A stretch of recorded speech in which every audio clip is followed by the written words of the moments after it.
सुप्रभात मित्रांनी मैत्रिणींनो, या विचार मंचावर उपस्थित आपल्या आर्ट्स फॅकल्टीचे उपप्राचार्य आमचे मित्र प्राध्यापक डॉक्टर श्यामराव घडगे, महाविद्यालयाच्या इंडक्शन प्रोग्रामचे कोऑर्डिनेटर प्राध्यापक डॉक्टर संजय खिलारे, महाविद्यालयाचे सांस्कृतिक कार्य अधिकारी प्राध्यापक राजेंद्र वळवी, करिअर कट्ट्याची मुख्यमंत्री अन्वीक्षा, थोड्या वेळात महाविद्यालयाचे प्राचार्य येत आहेत, महाविद्यालयाचे प्राचार्य डॉक्टर भरत शिंदे. आणि गेले 5 दिवस आपण ज्या विद्यार्थ्यांसाठी या इंडक्शन प्रोग्रामचं आयोजन करण्यात आलेलं होतं ते FYBA चे विद्यार्थी. खिलारी सर, आपल्या गावात घडगे सर, आपण लहान असताना आपल्या गावामध्ये जर एखादा कार्यक्रम असेल, कल्चरल प्रोग्राम, म्हणजे for example cinema, touring talkies यायची, तर त्याचं एक पॅम्पलेट छापलेलं असायचं. त्या पॅम्पलेट छापलेलं असायचं आणि त्या पॅम्पलेटवर बाकीची सगळी माहिती असायची. कलापथक असायचं, सिनेमा असायचा, या बाजूला असायचं या तर हसा, या बाजूला असायचं न या तर हसा. तर इथं हजर राहून जे विद्यार्थी हसले, ज्यांच्या व्यक्तिमत्वाचा विकास झाला, ज्यांना गेल्या 15 सेशन्स मधून बरंच काही मिळालं ते विद्यार्थी, आणि जे विद्यार्थी हजर राहिले नाही त्यांनी फसले, असे सर्व विद्यार्थिनी मित्रांनी मैत्रिणींनो, आपण आता समारोपाच्या कार्यक्रमाकडे वळतो आहोत. त्या कार्यक्रमाच्या अध्यक्षस्थानी आहेत आपले घडगे सर, आणि आपल्या सर्वांचे कौतुक करण्यासाठी थोड्याच वेळात आपल्या महाविद्यालयाचे प्राचार्य डॉक्टर भरत शिंदे या सभास्थळी या कार्यक्रमामध्ये येत आहेत. मी माननीय प्राचार्य डॉक्टर भरत शिंदे, उपप्राचार्य प्राध्यापक डॉक्टर श्यामराव घडगे आणि खिलारे सरांना मी मनापासून धन्यवाद देतो की तुम्ही आर्ट्स फॅकल्टीचा कोऑर्डिनेटर म्हणून तुम्ही माझी नियुक्ती केली. काल परवा वेळेला करिअर कट्ट्याच्या शपथविधीसाठी प्राचार्य आले होते, त्यावेळेला प्राचार्यांना मी शेजारी बसल्यानंतर सांगितलं की विद्यार्थी समृद्ध होतो, तरी विद्यार्थी समृद्ध होता मला जे काही किंतु परंतु होते, त्या किंतु परंतुची किंवा जे काही छोट्या मोठ्या शंका होत्या, त्या शंकांचं सुद्धा निरसन मी झालं. त्या शंकांचं निरसन माझ्या बाबतीमध्ये झालं आणि मी सुद्धा आधी जो समृद्ध होतो तो अधिक समृद्ध होण्याची संधी या फॅकल्टीचा कोऑर्डिनेटर या नात्यानं मला मिळाली. त्यामुळं आमच्या सगळ्या अधिकाऱ्यांना मी मनापासून धन्यवाद देतो. खिलारे सरांना मी मनापासून धन्यवाद देतो की मी थोडासा बिझी होतो गेल्या आठवड्यामध्ये. मी खिलारे सरांना विनंती केली की टाइम टेबल आणि बाकीच्या या ज्या काही बाबी आहेत, या बाबींच्या बाबतीमध्ये मला थोडंसं लक्ष देता येणार नाही. आमच्या घरामध्ये एक दुःखद घटना घडली होती, त्या गडबडीमध्ये मी होतो. मी खिलारे सरांना विनंती केली, खिलारे सरांनी त्याच्यामध्ये 100% लक्ष घातलं. जे टाइम टेबल मी करायला पाहिजे होतं ते टाइम टेबल मी करण्याच्या ऐवजी खिलारे सरांनी केलं. आणि खिलारे सर, तुम्हाला मी मनापासून धन्यवाद देतो की टाइम टेबल करताना कोणत्याही प्रकारचा क्लॅश आला नाही. खिलारे सरांनी ज्या पद्धतीने टाइम टेबल करून दिलं ते टाइम टेबल त्यांनी बाकीचे सगळे टाइम टेबल बघितले, बाकीच्या फॅकल्टीचे टाइम टेबल बघितले, आणि कोणत्याही वक्त्याला कोणत्याही प्रकारचा क्लॅश येणार नाही अशा प्रकारचं टाइम टेबल खिलारे सरांनी माझ्यासाठी बनवून दिलं. त्याबद्दल मी त्यांना मनापासून धन्यवाद देतो. खिलारे सरांनी आतापर्यंत 2 फेअर आपल्या वर्गासाठी बनवले. एक होतं उभं होतं, नंतर त्यांच्या लक्षात आलं की आपण ते आडवं करायला पाहिजे, ते सुद्धा त्यांनी खूप चांगल्या पद्धतीनं तयार करून दिलं. त्याबद्दल मी त्यांना मनापासून धन्यवाद देतो. मित्रांनी मैत्रिणींनो, काल जो तुम्हाला स्टुडंट प्रोफाइल एक फॉर्मॅट मिळाला, तो फॉर्मॅट खिलारे सरांनी तयार केला, त्याच्यावर त्यांनी थॉट दिला. आणि अजूनही काल त्यांनी असं सांगितलं, खिलारे सरांनी सांगितलं की हा बाहेर कुठे तुम्ही घेऊन जाऊ नका. हा जो फॉर्मॅट आहे तो फॉर्मॅट बाहेर अजून कुठे तुम्ही व्हायरल करू नका. त्याच्यामध्ये अजून त्याला काही ऍडिशन्स करायचे, काही डिलिशन्स करायचे, त्याच्यामध्ये काही दुरुस्त्या करायच्या. खिलारे सरांनी काल जो विद्यार्थ्यांसाठी एक ब्लूप्रिंट तयार केली, अप्रतिम अशी ब्लूप्रिंट तयार केली, त्याबद्दल मी खिलारे सरांना मनापासून धन्यवाद देतो. काल जो सकाळी खिलारे सरांनी CV पाठवला, आपल्या ग्रुपवर CV पाठवला, तुमच्यासाठी पाठवला, तो तयार केला अन्वीक्षानं तो तयार केला खिलारे सरांच्या मार्गदर्शनाखाली.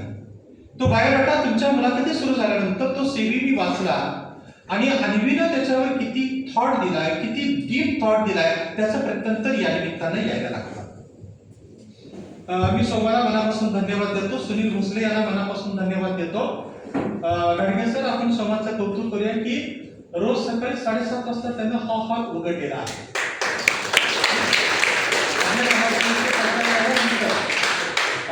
आपण सोमाचा आणि सुनील भोसले या दोघांचा पण सत्कार करूया. मला सोमाला कधीही फोन करावा लागला नाही की तू हॉल उघड, मी आलोय तू हॉल उघड, असं त्याला कधीही सांगावं लागलं नाही. मी येण्याच्या आधी, मी रोज सकाळी इथं 7:30 वाजता येत होतो. मी येण्याच्या आधी आणि विद्यार्थी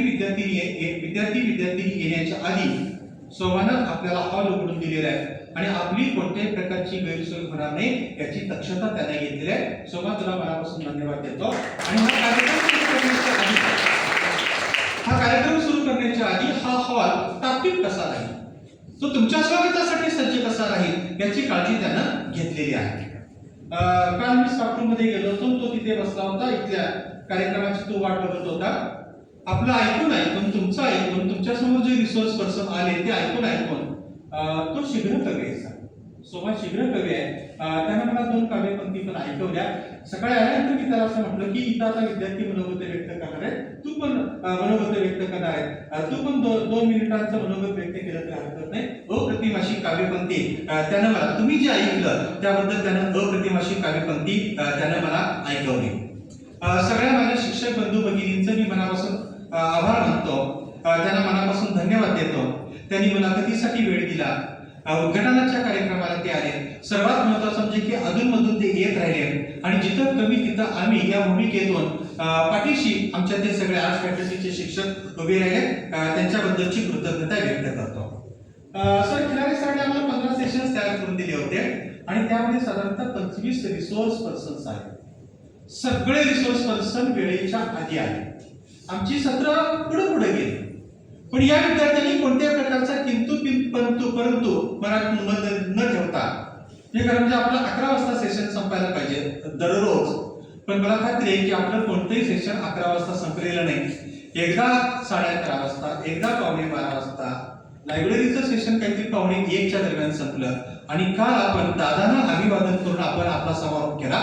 त्यावेळेला माझ्या माहितीप्रमाणे 1 किंवा 1 झालेले होते. तर या मुलांनी सुद्धा वेळेचं कोणत्याही प्रकारचं बंधन स्वतःवरती लादून घेतलं नाही. रिसोर्स पर्सननी सुद्धा अशा प्रकारचं कोणत्याही प्रकारचं बंधन स्वतःवरती लादून घेतलं नाही आणि एक समृद्ध अनुभव या विद्यार्थ्यांना पण मिळाला आणि या विद्यार्थ्यांच्या निमित्तानं मला पण मिळाला. करिअर कट्ट्याचे 2 स्वयंसेवक, अन्वीक्षाचं नाव खिलारे सरांनी सुचवलं आणि हर्षदाचं नाव मला ओगले सरांनी सुचवलं. मी या दोघांकडे 2 स्वयंसेवक मागितले होते. या 2 स्वयंसेवकांनी 5ही दिवस वेळेच्या आधी आणि वेळेच्या नंतर, सगळं सत्र संपल्यानंतर ते घरी गेलेले आहेत. मी या दोघींची पण चौकशी केली. खिलारे सर या दोघी पण सकाळपासून काही खाता न खाता घेता त्या येतात. मी त्यांना एके दिवशी रागवलं, पण त्यांना सांगितलं की असं करू नका. तर अन्वीक्षा आणि हर्षदा या दोघींना मी मनापासून धन्यवाद देतो की या दोघींनी मी ज्यावेळेला मला ओगले सर आणि हर्षदाचं नाव सुचवलं त्यावेळेला मी प्रवासात होतो. मी तिला फोन केला. हर्षदाला शनिवारी मी फोन केला, तर हर्षदा शनिवारी पुण्यात होती. आपल्या या उपक्रमासाठी ती पुण्यातून गावाकडे परत आली. भिगवणला ती आली. त्या भिगवणला आल्यानंतर सोमवारपासून तिचं कॉलेज नसताना सुद्धा, अन्वीक्षाचं कॉलेज नसताना सुद्धा आपल्याला मदत करण्यासाठी या 2 स्वयंसेविका इथं आल्या. या पोरींचं कौतुक आणि या पोरींना उज्ज्वल भवितव्यासाठी मी मनापासून शुभेच्छा देतो. इथं जे परिचय करून देण्याचं सत्र खिलारे सरांनी असं सुचवलं की सर, परिचय आपण करून द्यायचा नाही, प्राध्यापकांनी करून द्यायचा नाही. NSS मध्ये जशी आपण सगळी सूत्र विद्यार्थ्यांकडे देतो तसं आपण विद्यार्थ्यांकडे परिचयाची सूत्र आपण त्यांच्याकडे देऊया. एकाही मुलाने इथे येऊन परिचय करून दिलेला नाही. मुलांनी लक्षात ठेवा, NSS मध्ये गेल्यानंतर त्याच्यामध्ये बदल करता येतो का त्याची तुम्ही चाचपणी करा. पण मनोगत व्यक्त करणाऱ्या सगळ्या मुलींशी मी बोललो. त्यांची मनोगत संपल्यानंतर किंवा ज्यावेळेला वेळ मिळेल त्यावेळेला बहुतेक मुलींनी पहिल्यांदा इथे येऊन भाषण केलेलं आहे. समीक्षा, चांदणी, श्रद्धा, अनुष्का, मुसरत, सई, स्मिता, आदिती आणि जास्त आपण कौतुक करूया, गौरीचं कौतुक करूया. सगळ्या मुलींचं मानसी या दोघी पण नंतर मला अहवाल लेखन करायला मदत करणार आहेत. तुम्ही खूप चांगल्या प्रकारचा पुढाकार घेतला. मी विचारलं तर तुम्ही स्वतःहून पुढे आला आणि स्वतःहून असं सांगितलं की तुम्ही मला आम्ही परिचय करून देतो. पहिल्या दिवशी CV मी दिला, पण नंतर मात्र असं सांगितलं की ज्या व्यक्तीचं मी तुम्हाला नाव सांगतोय, रिसोर्स पर्सनचं नाव मी तुमच्यापर्यंत पोहोचवतोय, त्या व्यक्तीकडून तुम्ही तो बायोडाटा घ्या, तो CV घ्या आणि त्याच्यानंतर त्याच्यावर तुम्ही काम करा. या मुलीने खूप चांगल्या प्रकारची तयारी केली. इथं पुढे येण्याचं धाडस दाखवलं. आता मुलाखतीमध्ये तुमचे जे रिसोर्स पर्सन्स होते, तुमचे जे मेंटॉर्स होते, त्या बहुतेक सगळ्या शिक्षकांनी तुम्हाला असं सांगितलं असेल, बहुतेक सगळ्या प्राध्यापकांनी तुम्हाला असं सांगितलं असेल की इथे येऊन आपल्याला व्यवस्थितरित्या बोलता आलं पाहिजे, अशा प्रकारचा सल्ला तुम्हाला दिला असेल. तुम्ही तुमच्या उज्ज्वल भवितव्याची पायाभरणी हा छोटासा परिचय करून देण्याच्या निमित्ताने केले. या सगळ्या मुलींचं मी मनापासून अभिनंदन करतो. मी करिअर कट्ट्याच्या ओगले सरांना आणि खिलारे सरांना मनापासून धन्यवाद देतो की तुम्ही शपथविधी आमच्या सभागृहात घेतला. या विद्यार्थींच्या समोर घेतला. या शपथविधीला उपस्थित राहिल्यानंतर असं वाटलं की मी आता राजभवनामध्ये आहे. राज्यपाल जिथं राजभवन या सभागृहाला थोड्या वेळासाठी राजभवनाचं स्वरूप प्राप्त झालेलं होतं. राजभवनात गेल्यासारखं वाटलं होतं. ते राजभवन पण असंच आहे बरं का. आपला हॉल जसा आहे तसंच ते राजभवन आहे. तर त्या इतक्या चांगल्या समारंभाला म्हणजे की FY BComच्या वर्गावर न जाता, FY BScच्या वर्गावर न जाता, आणखी कोणत्या वर्गावर न जाता, आणखी कोणत्या FYच्या वर्गावर न जाता, या दोन आपल्या सहकार्यांनी आपल्या वर्गाची निवड केली. त्याच्याबद्दल मी त्यांच्याबद्दलची कृतज्ञता व्यक्त करतो. खिलारे सर, नागे सर, मी पहिल्या दिवशी वर्गामध्ये विचारलं की तुमच्यापैकी फोटोग्राफी कोण चांगलं करतं किंवा फोटोग्राफीची आवड कोणाला आहे. तर अनुष्का आली आणि अनुष्का उभी राहिली आणि अनुष्काने सांगितले की फोटोग्राफी करते. तिला सुरुवातीला मी फक्त काही टिप्स दिल्या. त्या अनुषंगाने तिनं रोज फोटो काढले आणि त्यापैकी काही मोजके फोटोग्राफ्स आपल्या FYBAच्या ग्रुपवर, इंडक्शन प्रोग्रामच्या ग्रुपवर आणि आमचा जो प्राध्यापकांचा ग्रुप आहे त्या ग्रुपवर तिच्या नावासहित कर्टसी अनुष्का भरपडे FYBA अशा कर्टसी सहित मी ते फोटो पुढे पाठवले. कारण एक फोटो मला मिळत नव्हता म्हणून मी हर्षदाकडे विचारलं. हर्षदानं पण ते खूप चांगले फोटोग्राफी केलेले, खूप चांगल्या प्रकारचे फोटोग्राफ्स तिने काढलेले. हर्षदाचं पण मी मनापासून अभिनंदन करतो. की असे जे काही प्रोग्राम असतात या प्रोग्रामच्या माध्यमातून आपल्या व्यक्तिमत्वाचा विकास होत असतो. असं काही ऐकलं जे वर्गात शिक्षक शिकवतात, ते शिकवताना आपण ऐकलं की त्याच्यातून व्यक्तिमत्वाचा विकास होतो. त्याच्यानंतर असे काही प्रोग्राम अटेंड केले की त्याच्यातून व्यक्तिमत्वाचा विकास होतो. राष्ट्रीय सेवा योजनेच्या कार्यक्रम अधिकारी डॉक्टर मंगल ससाने तुमच्याशी त्यांनी हितगुज केलं, त्या बोलल्या आणि त्याच्यानंतर तुमच्यापैकी काही मुलं मुली त्या दिवशी संत तुकारामांच्या पालखी सोहळ्यामध्ये स्वयंसेवक म्हणून तुम्ही त्याच्यामध्ये सहभागी झाला. हर्षदानं मला असं सांगितलं की दुसऱ्या दिवशी सकाळी सुद्धा तुमच्यापैकी काही स्वयंसेवक तिकडे पालखीच्या स्वच्छतेसाठी किंवा तिथं स्वयंसेवक म्हणून प्रशासनाला मदत करण्यासाठी, तालुका प्रशासनाला मदत करण्यासाठी आपण तिथे गेला. तो सुद्धा व्यक्तिमत्वाचा विकास आहे. आता सरांनी सांगितलं, वळवी सरांनी सांगितलं, त्याच्यामध्ये जर तुम्ही पार्टिसिपेट केलं तर त्याच्यामध्ये सुद्धा तुमच्या व्यक्तिमत्वाचा विकास होईल.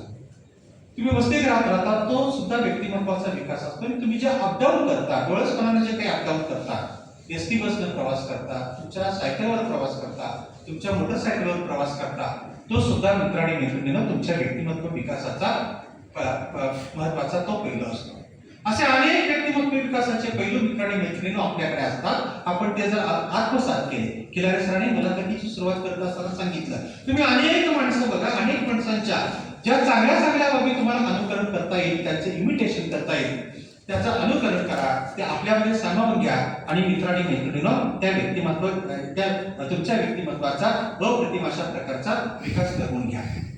आमच्या शिवाजी विद्यापीठाचा पहिला दीक्षांत समारंभ, त्या दीक्षांत समारंभासाठी यशवंतराव चव्हाण प्रमुख अतिथी म्हणून आले होते आणि त्यांचे ते भाषण खूप गाजलेलं भाषण आहे, खूप अप्रतिम असं भाषण आहे. यशवंतराव चव्हाणांच्या बाबतीमध्ये असं म्हटलं जातं की ते जर राजकारणात गेले नसते तर ते उत्तम साहित्यिक झाले असते. कदाचित त्यांना साहित्य अकादमीचा पुरस्कार मिळाला असता, कदाचित त्यांना ज्ञानपीठाचा पुरस्कार मिळाला असता. त्या भाषणाचा एक उतार आहे, त्या भाषणाचा एक महत्वाचा मुद्दा आहे, तो मुद्दा सांगतो आणि मी आपली रजा घेतो. त्या भाषणात एके ठिकाणी ते असं म्हणतात, स्नातकाला उद्देशून ते असं म्हणतात, पदवी ग्रहण करणाऱ्या विद्यार्थ्यांना उद्देशून ते असं म्हणतात की कल्पना करा, भारताचा नकाशा हा एक राष्ट्रपुरुष आहे. भारताचा नकाशा तुम्ही तुमच्या नजरेसमोर आणा. सगळ्यात वरती कोण आहे? जम्मू काश्मीर. आणि सगळ्यात खाली कोण आहे? कन्याकुमारी, तामिळनाडू. असा तो आपला भारताचा नकाशा आहे.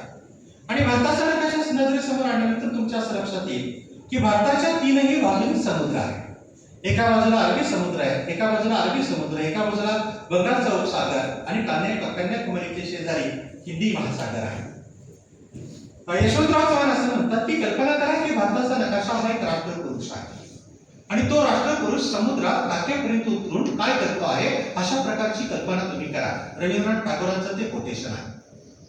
रवींद्रनाथ टागोरांचा तो किस्सा सांगत असताना यशवंतराव चव्हाण असं म्हणतात की रवींद्रनाथ टागोरांच्या शांतिनिकेतन मधला अनेक विद्यार्थ्यांनी अनेक उत्तरं दिली. त्यापैकी 3 उत्तरांची निवड यशवंतराव चव्हाण करतात. त्यापैकी एक विद्यार्थी उठतो आणि तो असं म्हणतो की रत्नाकर म्हणजे समुद्र, रत्नाकराच्या तळाशी असलेले माणिक मोती शोधून काढून साऱ्या जगाला देण्यासाठी मी उत्सुक झालो आहे, असं तो म्हणतो. एक विद्यार्थी असं उठतो आणि तो म्हणतो की या जगातलं दुःख, दैन्य, दारिद्र्य हे सगळं त्याला सहन न झाल्यामुळे तो आत्महत्या करण्यासाठी प्रवृत्त झालेला आहे.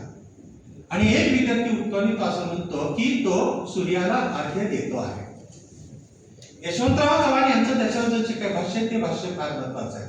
यशवंतराव चव्हाण असं म्हणतात की रत्नाकराच्या तळाशी असलेले माणिक मोती शोधून काढून जगाला देण्यासाठी उत्सुक असलेला जो काही विद्यार्थी आहे त्याचा जो काही जीवनविषयक दृष्टिकोन आहे तो जीवनविषयक दृष्टिकोन मित्रांनी मैत्रिणींनो आपण आत्मसात करूया.